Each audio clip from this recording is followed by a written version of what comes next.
Hello friends! Okay, today we're gonna make pie crust and it is not nearly as intimidating as you might think.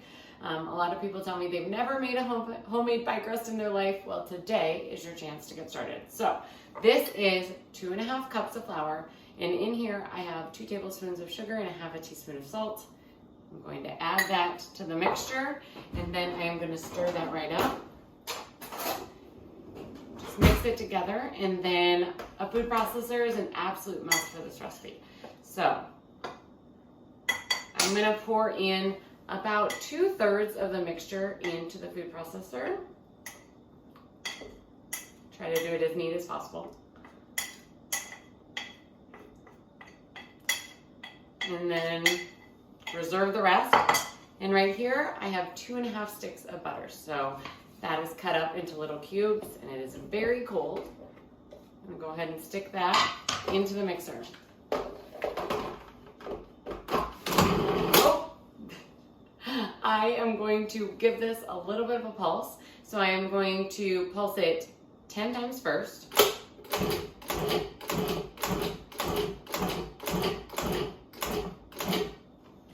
And then I'm going to take the remaining flour mixture and add it in.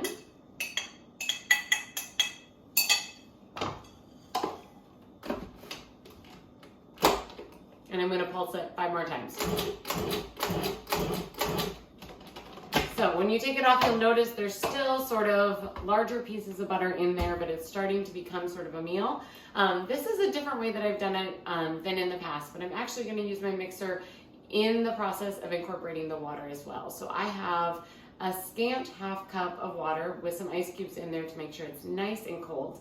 The water is sort of an approximate amount. It really goes by feel. But I'm going to add a little bit of the water to the food processor. And then I'm going to pulse it 5 more times. And then I'm going to add the rest of the water.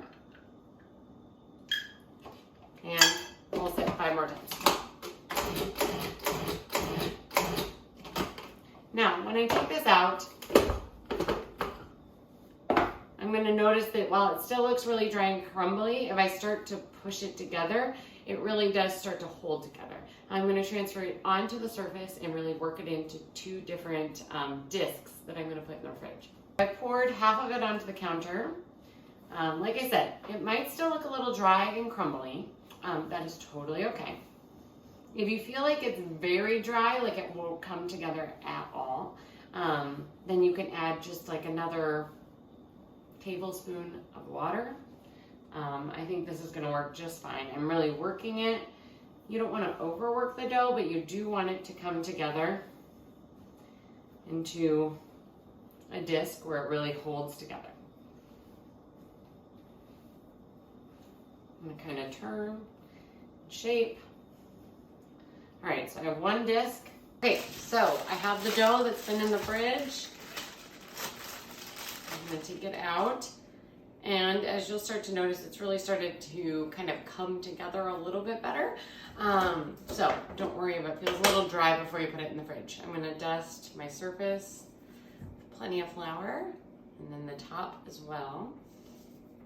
And my rolling pin.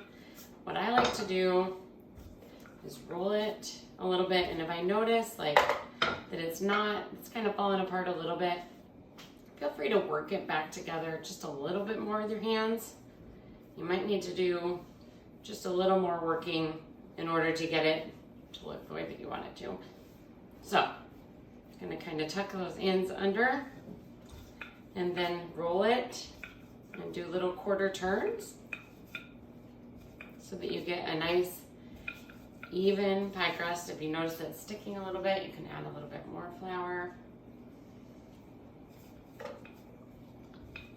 And keep going until you get a nice, large, smooth disc. Okay, now that I have it all rolled out, I'm going to gently roll it around my rolling pin. Put my pie plate in the middle, and then roll it out into there. And you just press it into the pie plate. And if you're doing a single crust pie, then you'll be ready to just flute the edges. If you're going to do a double crust pie with something like apples with another crust on top. I like to then take this, pop it in the fridge till I'm ready to fill it. Then I'll fill it, put the top crust on, and then I'll flip the edges like I normally would.